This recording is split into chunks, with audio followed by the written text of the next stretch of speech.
مجھے حیرت ہوتی ہے، میں سچ کہتا ہوں، میں نے کل بھی کہا تھا، میں بار بار یہ بات سوچتا ہوں، میری سمجھ میں یہ بات بالکل نہیں آتی، کیوں لڑکیاں اس بات کو نہیں سمجھتی کہ ان کا حسن اور ان کا جسم ان کے بننے والے شوہر کی امانت ہے۔ وہ ہر ایک کے لیے پبلک پراپرٹی نہیں ہے، وہ پبلک کی پراپرٹی نہیں ہے کہ ہر ایک اس کو دیکھے اور داد دے اور ہر ایک ٹیز کرے اور ہر ایک جملے کسے اور ہر ایک اس کے بعد پیچھا کرے اور سیٹیاں بجائے اور ہر ایک تنہائیوں میں ملنے کی کوشش کرے۔ وہ نہایت ناسمجھ لڑکیاں ہیں جو اس تخلیقی راز کو اور خدا کی تخلیقی اسکیم کو نہیں سمجھتی، اور وہ لڑکے انتہائی ناسمجھ ہیں، اور وہ اس بات کو بالکل نہیں سمجھتے، اس بات کو نہیں سمجھتے جس کا قرآن مجید میں اعلان کیا گیا ہے کہ تم اگر ناپاک رہو گے تو تمہاری قسمت میں کبھی پاک دامن لڑکی نہیں لکھی جا سکتی، اور لڑکیوں کی سمجھ میں یہ بات نہیں آتی کہ تم اگر ناپاک بنو گی تو تمہاری قسمت میں کبھی بھی پاک دامن لڑکا نہیں لکھا جا سکتا۔ الطیبات للطیبین والطیبون للطیبات والخبیثات للخبیثین والخبیثون للخبیثات۔ اللہ تعالیٰ نے صاف فرمایا دو قسم کے لڑکے ہیں اور دو قسم کی لڑکیاں ہیں، دو قسم کے مرد ہیں اور دو قسم کی عورتیں ہیں، ایک طیب مرد ہیں، ایک طیبات لڑکیاں اور عورتیں ہیں۔ جو طیبات ہوں گی ان کو طیبون ملیں گے، جو طیب لڑکے ہوں گے ان کو طیبات ملیں گی، اور جو ناپاک لڑکے ہوں گے ان کو ناپاک لڑکیاں ہی ملیں گی، اور جو ناپاک لڑکیاں ہوں گی ان کو ناپاک لڑکے ہی ملیں گے۔ چلو جتنی لو میرجز ہوتی ہیں اور جتنے پیار محبت کے داستانوں کے بعد جو لوگ شادی کا رشتہ پارٹنر بنانا پسند کرتے ہیں، شاید ان میں سے 80-90% شادیاں ٹوٹ جاتی ہیں،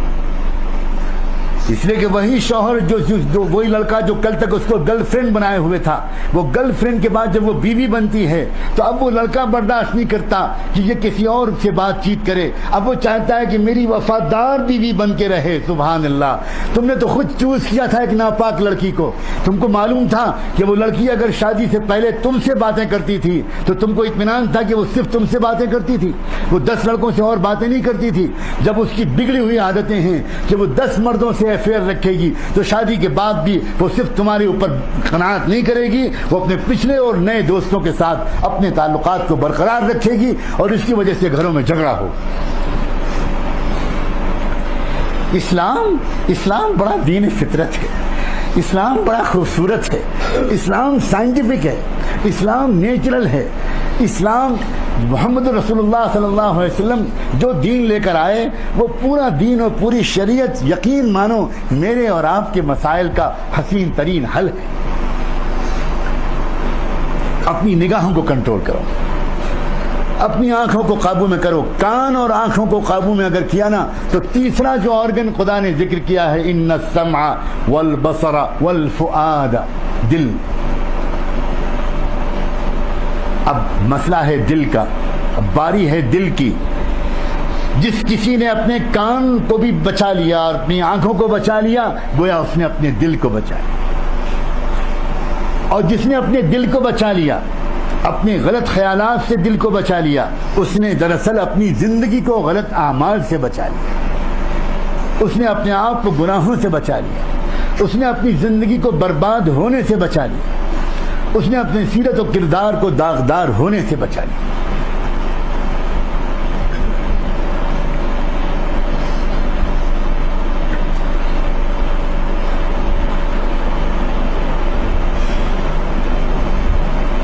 یہ سن کر بہت خوشی ہوتی ہے کہ اللہ کا شکر ہے کہ باوجود اس کے کہ بہت ماحول کو خراب کرنے کی ڈیلیبریٹ کوششیں کی جا رہی ہیں اور نادانی میں بھی بہت سی غلطیاں ہو رہی ہیں، لیکن اس کے باوجود بڑی تعداد میں نوجوان انہی گندے ماحولوں سے نکل کر توبہ کر کے اللہ کا دامن تھامنا چاہ رہے ہیں، بچنا چاہ رہے ہیں ان ماحول کی گندگیوں سے۔